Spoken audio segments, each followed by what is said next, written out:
नमस्कार, स्वागत है आप सबका हमारे खास कार्यक्रम देश देशांतर में। मैं हूं कवीम सचान। लोकसभा ने सोमवार को एनआईए संशोधन विधेयक 2019 को चर्चा के बाद पास कर दिया। सदन में गृह राज्य मंत्री जी किशन रेड्डी ने विधेयक को चर्चा और पारित करने के लिए रखा। इसमें एनआईए को भारत से बाहर अपराध के संबंध में मामले को दर्ज कर जांच करने का प्रावधान किया गया है। प्रस्तावित विधेयक से एनआईए की जांच का दायरा बढ़ाया जा सकेगा और वो विदेशों में भी भारतीय और भारतीय परिसंपत्तियों से जुड़े मामलों की जांच कर सकेगी। साथ ही एनआईए को मानव तस्करी और साइबर अपराध से जुड़े विषयों की जांच का अधिकार देने का प्रावधान भी इसमें शामिल है। अब इस विधेयक को राज्यसभा से अभी पारित होना है, लेकिन समझेंगे कि एनआईए संशोधन विधेयक की जरूरत क्यों पड़ रही है और साथ ही साथ जो नए बदलाव किए गए वो क्या हैं और उसके बाद इसका असर किस तरीके से होगा। हमारे साथ तीन बेहद खास मेहमान हैं। नवनीत वासन साहब हमारे साथ हैं, पूर्व डीजी एनआईए। सर, बहुत बहुत स्वागत है आपका।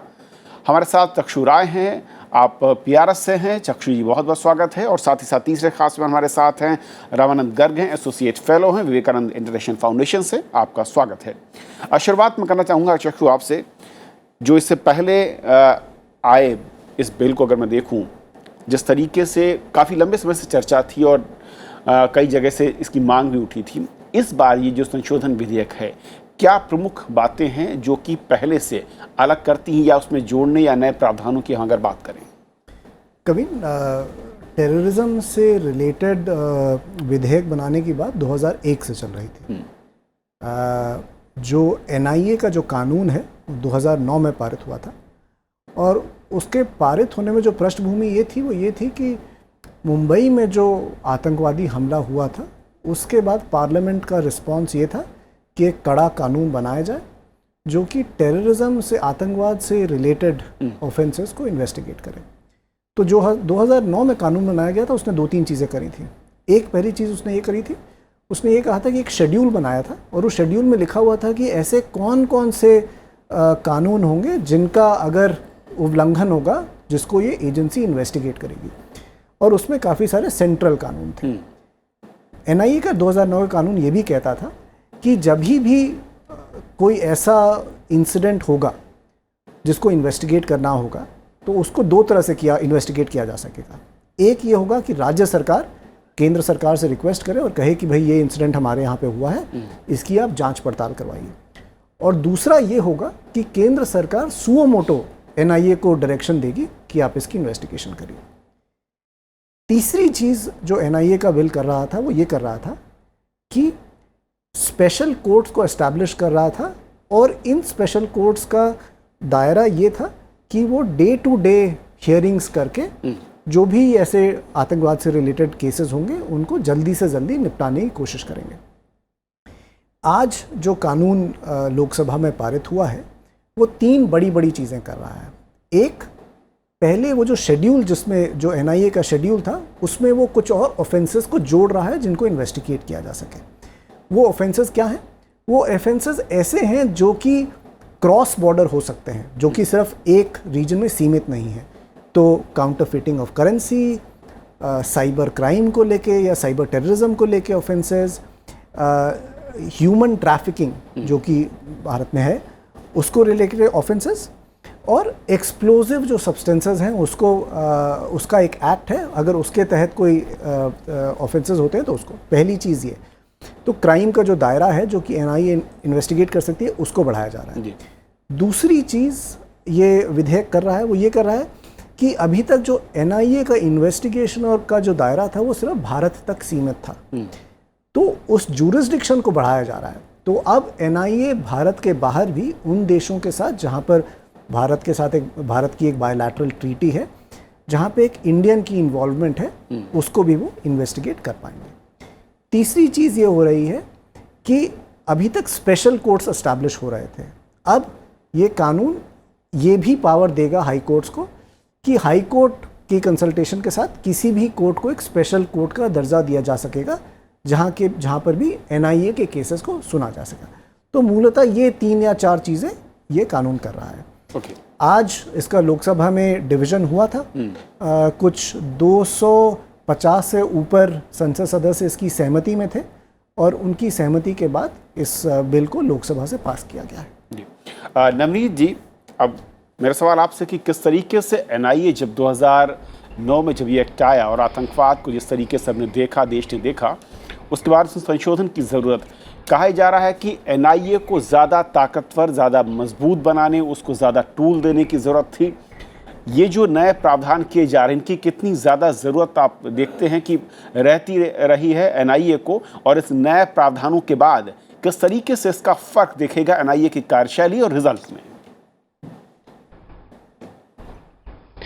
देखिए, ये जो अभी संशोधन का बिल पास किया है लोकसभा ने, इन संशोधन की प्रपोजल बहुत पहले से करीब 2013-2014 से चल रही थी, और ये ज़रूरत इसलिए महसूस की गई क्योंकि बहुत सारे केसेस में, जैसे आपको जानकारी हो, 2009 में अफगानिस्तान में इंडियन एम्बेसी पे अटैक हुआ था जी।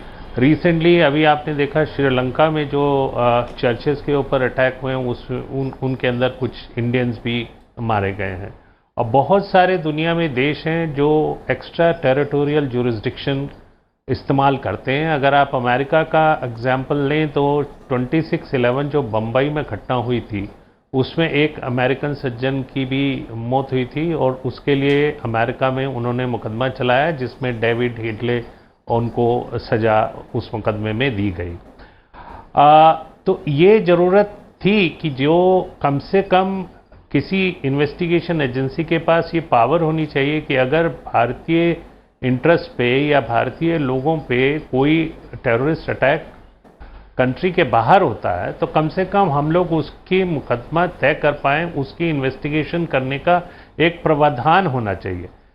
मैं ये मानता हूँ कि ज़रूरी नहीं कि प्रावधान लाने से रास्ता साफ हो जाएगा और हम हर जगह इन्वेस्टिगेशन कर पाएंगे, वो शायद पॉसिबल नहीं होगा, लेकिन फिर भी आने वाले समय में इस तरह का प्रावधान हमारे लिए ये रास्ता खोल देगा कि हम लोगों के दूसरे देशों में उनको रिक्वेस्ट कर सकें और वहाँ पे इन्वेस्टिगेशन कर दें। और दूसरा, अब जो संसार में एक नया पहलू एक उभर के आया इन्वेस्टिगेशन के क्षेत्र में, वो है ज्वाइंट इन्वेस्टिगेशन। जैसे आप यूरोप में 2 कंट्री या 2 से ज़्यादा कंट्री ज्वाइंट इन्वेस्टिगेशन करते हैं, तो इस प्रावधान को भी धीरे धीरे आप कार्यान्वयन करने के लिए इस तरह का प्रावधान करना बहुत ज़रूरी था।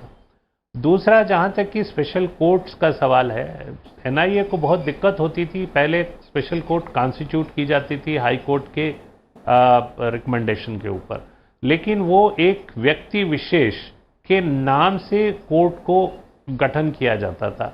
जब भी उस व्यक्ति विशेष का या प्रमोशन हो गया या ट्रांसफ़र हो गया या वो रिटायर हो गए जज महोदय, तो जब तक दूसरे व्यक्ति उनकी जगह पे उनकी नामजदगी नहीं होती थी हाई कोर्ट की रिकमेंडेशन को लेके, तब तक वो कोर्ट खाली रहती थी और एनआईए के जो चलने वाले मुकदमे हैं वो एकदम रुक जाते थे, और ये 3 महीना, 6 महीना, 9 महीना तक वो कोर्ट काम ही नहीं करती थी। तो अब इस संशोधन से शायद वो दिक्कत काफ़ी हद तक दूर हो जाएगी। और तीसरा, जो जैसे कि बताया को पैनलिस्ट ने कि दूसरे जो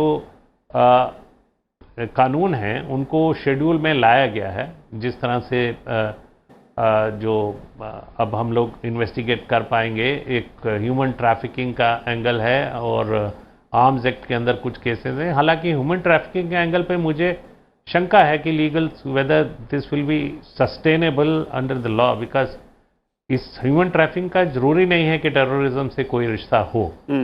और क्योंकि एनआईए का एक्ट का गठन जो है डिफेंस ऑफ इंडिया एंट्री के अंदर हुआ था, लिस्ट 1 में जो एंट्री है, तो अब मैं नहीं मानता हूँ इसमें शायद दिक्कत आएगी। लेकिन दूसरे जैसे साइबर टेररिज्म है, वो एक नया पहलू भर के आ रहा है और उसको इस कानून के अंदर लाना बहुत ज़रूरी था। और मोटे तौर पे मैं इन सब प्रावधानों के जो लाए जा रहे हैं और राज्यसभा में पास होगा तो फिर होगा, मैं इसका स्वागत करता हूँ। ओके, गर्ग साहब, एक और जो बात कही जा रही है, 2 चीज़ें हैं। पहली चीज़, इसका दायरा जो बढ़ाया गया है, ह्यूमन ट्रैफिकिंग की बात हो रही है, साइबर जिस तरीके से क्राइम है उसको इसमें भी जोड़ा गया है, लेकिन इसके पीछे ये भी कहा जा रहा है कि क्या इससे कहीं जो स्पेशलाइजेशन है एनआईए का, जो फोकस था आतंकवाद या देश विरोधी गतिविधियों को कंट्रोल करना और उन साजिशकर्ताओं को पकड़ना, कहीं वो डिविएट तो नहीं होगा। और दूसरा ये कि उनके पास फिर जो फोर्स है, मैन पावर है, वो उस नज़रिए से क्या और फिर बढ़ानी पड़ेगी, क्योंकि जब आप दायरा बढ़ा रहे हैं उसका एरिया बढ़ा रहे हैं। देखिए, एनआईए एक ऐसा सक्षम संगठन है जो 2009 में अस्तित्व में आया है। उसके पश्चात आज की तारीख तक कम से कम 200 से ज़्यादा केसेस एनआईए लड़ रहा है और उसमें से उनका जो रेट ऑफ सक्सेस है वो काफ़ी काबिल तारीफ़ है। जैसे आप पठानकोट टेरर अटैक की भी ये लीजिए कि after they have completed investigation in the span of 1 year and that covers your forensic investigation and everything and submitted the chargesheet. Then 26/11 का केस ले लीजिए, फिर बीच में अभी जो हाल ही के मामले में देखा जाए तो सबसे बड़ा केस होगा जम्मू कश्मीर में जो आतंकवाद के खिलाफ जो टेरर फंडिंग का केस है, जिसके तहत कम से कम 13 से 14 separatist are in Tihar jail.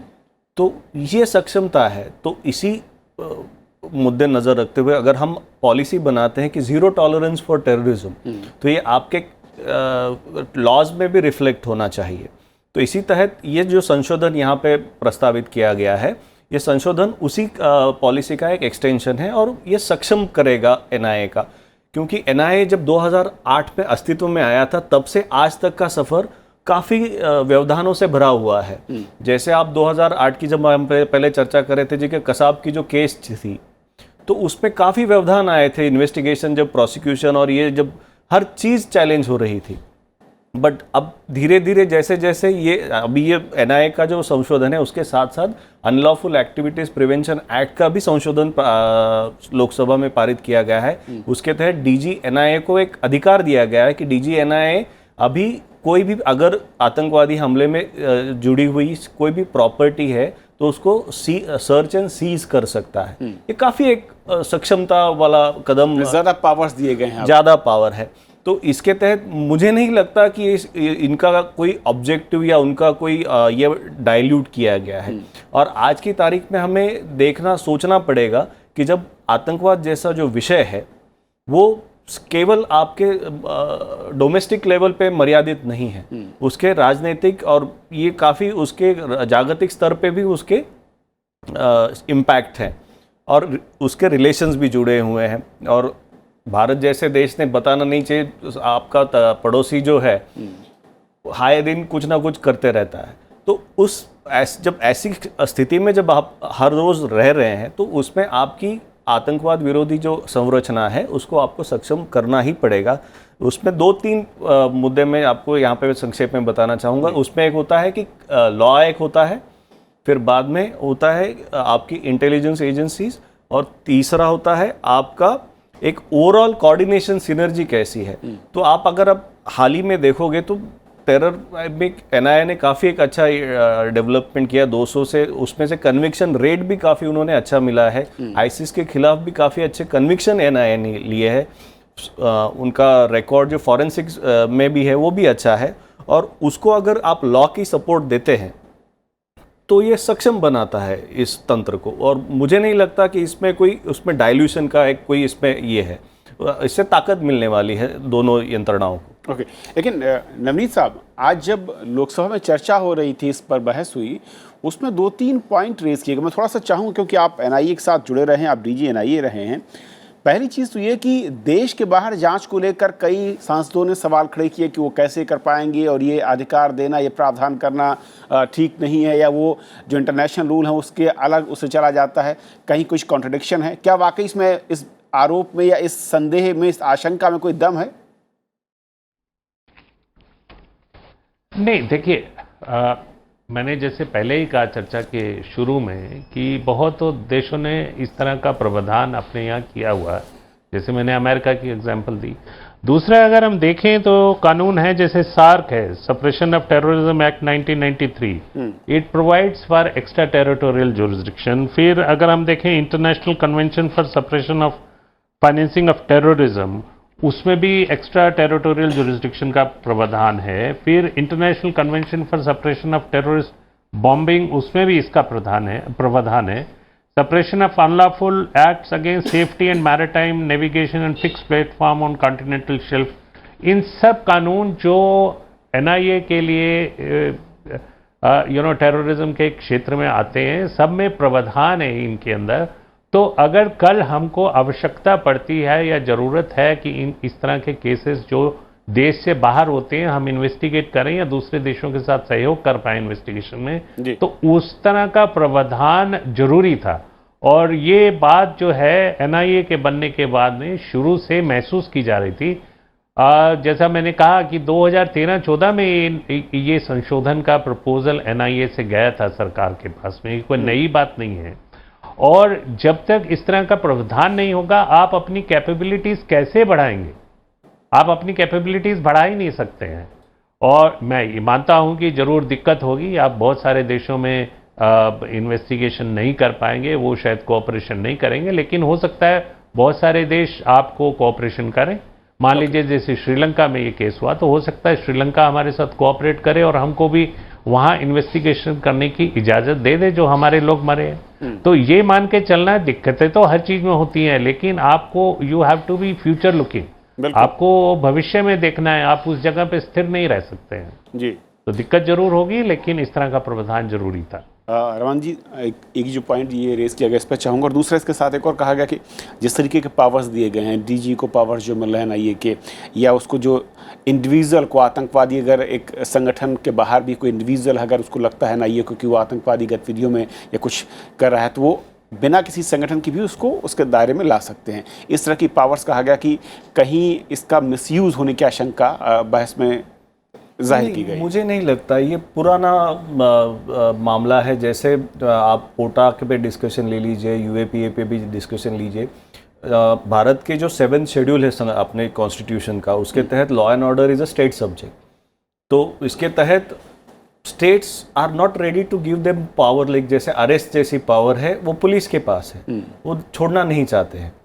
But उसकी वजह से हम, जैसे सर ने अभी बताया प्रीवियस स्पीकर्स, कि एनआईए को अगर हम पावर्स नहीं देंगे और आतंकवाद जैसा जो सब्जेक्ट है जो जिसके domestic, regional and global level पे इम्पैक्ट फैक्टर है, तो वहाँ पे आप एक यूनिफाइड आपके पास एक अप्रोच होना चाहिए। आज की तारीख में अगर आप 29 हमारे जो राज्य हैं, 29 में से उनकी क्षमताओं के बारे में आप उनका अगर आप रिव्यू कर लेंगे तो उसमें बहुत सारे गिने चुने, बहुत कम स्टेट्स ऐसे होंगे कि उनकी क्षमताएं विकसित हैं कि जो आज के आतंकवाद जैसे सब्जेक्ट को हम डील कर सके। तो उस मामले में केवल केंद्र के ही तरफ से आपका एक अप्रोच एक यूनिफाइड होना चाहिए। और वो बारों बार, जैसे सुप्रीम कोर्ट में जैसे मैटर हुए हैं, तो सुप्रीम कोर्ट में भी इसको बल दिया है कि जहाँ जहाँ ये एप्लीकेबिलिटी चैलेंज हुई है, स्टेट्स ने चैलेंज की हैं, तो वहाँ वहाँ सुप्रीम कोर्ट ने सेंटर के फेवर में वर्डिक्ट दिया है कि आपके पास इतनी क्षमताएं नहीं हैं। और वो जायज़ भी है। एक समझ लीजिए छोटा अगर गोवा जैसा राज्य है या फिर कोई उड़ीसा जैसा या बिहार जैसा जो राज्य है, और उनके लिए अगर कोई 26/11 जैसा कोई इंसिडेंस हो गया तो क्या कैपेबिलिटीज़ होंगी। तो उस मामले में हमें भी वो सोचना पड़ेगा। उसमें केंद्र ही ऐसा एक ये है कि जिनके पास क्षमता है। और जब आप पैन इंडिया जुरिस्डिक्शन देते हैं, पहले जब एनआईए शुरू हुआ था सिर्फ दिल्ली में शुरू हुआ था, दिल्ली के पश्चात फिर अभी आज एनआईए में देखेंगे तो जम्मू कश्मीर में है, लखनऊ में है, मुंबई में है, कोची में है, गुवाहाटी में है। पैन इंडिया उनका स्प्रेड हुआ है। और प्रोफाइल में देखेंगे एनआईए के, तो एनआईए केवल आतंकवाद के खिलाफ नहीं है, तो एनआईए लेफ्ट विंग एक्सट्रीमिज्म जिसे नक्सलवाद कहा जाता है उसके खिलाफ भी अच्छे से इन्वेस्टिगेशन कर रहा है। टेरर फंडिंग जैसा मामला है कि वो अब तक कोई विचार ही नहीं करता था इस मामले में कि सिर्फ आतंकवादी पकड़ा गया, बात खत्म। बट आतंकवाद को जितना सपोर्ट करते हैं, लॉजिस्टिकल सपोर्ट, फाइनेंशियल सपोर्ट, वो उतना ही गुनहगार है जितना कि एक जो बंदा ट्रिगर दबाता है जी।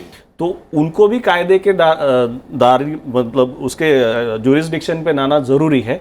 और इस संशोधन के तहत टेरर फंडिंग, तो 2013 के संशोधन के तहत टेरर फंडिंग भी लाया गया है।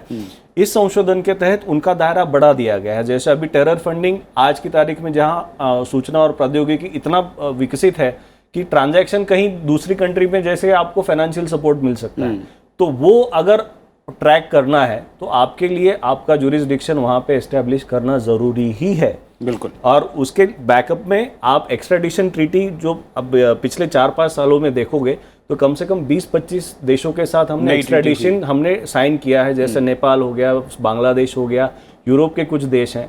और भारत का जो अभी जैसे मैंने ट्रैक रिकॉर्ड एनआईए का बताया वो आउटस्टैंडिंग रहा है। तो उन देशों से भी डिमांड आ रही है कि भाई हम आपके साथ जुड़ना चाहते हैं आपके खिलाफ, क्योंकि आईसिस की जो केसेस हैं उसमें भारत का रिकॉर्ड काफ़ी अच्छा है।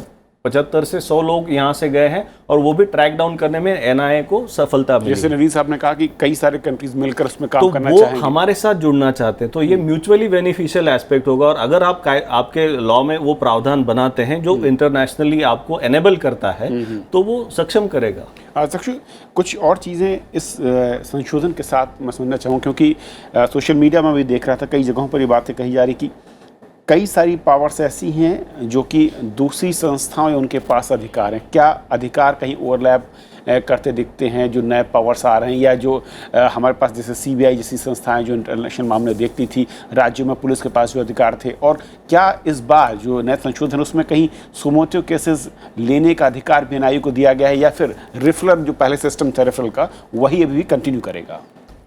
कभी 2-3 चीज़ें, पहले तो मैं कुछ आंकड़े देना चाहूँगा जी। देश में अब तक कुछ 45 स्पेशल कोर्ट्स बनाए गए हैं एनआईए के अंदर। मेरे सहयोगी विनायक ने मुझे कुछ आंकड़े दिए हैं। अब तक 183 केसेस एनआईए ने रजिस्टर करे हैं, उसमें से कुछ 134 केसेस में चार्जशीट फाइल हो चुकी है। और मिनिस्ट्री ऑफ होम अफेयर्स की एनुअल रिपोर्ट के अकॉर्डिंग एनआईए का जो कन्विक्शन रेट है वो 37 केसेस में से 35 केसेस में उन्हें कन्विक्शन मिली है। तो ये कन्विक्शन रेट कुछ 94% का बहुत अच्छा है जो कि ठीक है। तो इन आंकड़ों के बाद अब आप थोड़ी देर पहले कह रहे थे कि जो लॉ एंड ऑर्डर है वो एक स्टेट सब्जेक्ट है। तो जब एनआईए का जो कानून बना था तो उस कानून में ये कहा गया था कि जो शेड्यूल के अंदर जितने ऑफेंसेस बताए गए थे वो ऐसे ऑफेंसेस थे जो कि सेंट्रल एक्ट के वायलेशन थे। तो अभी भी जो ऑफेंसेस हैं वो सेंट्रल एक्ट के वायलेशंस हैं। तो सेंट्रल एक्ट के वायलेशंस के लिए एक फेडरल एजेंसी जो एनआईए बनाई गई थी वो ये थी कि ये ऑफेंसेस सेंट्रल लॉ के अगेंस्ट है, तो इनको इन्वेस्टिगेट करने के लिए एक स्पेशलाइज्ड एजेंसी होगी। इस स्पेशलाइज्ड एजेंसी का दायरा थोड़ा सा बढ़ाया जा रहा है और कुछ और ऑफेंसेस ऐड किए जा रहे हैं। पहली चीज़ तो ये।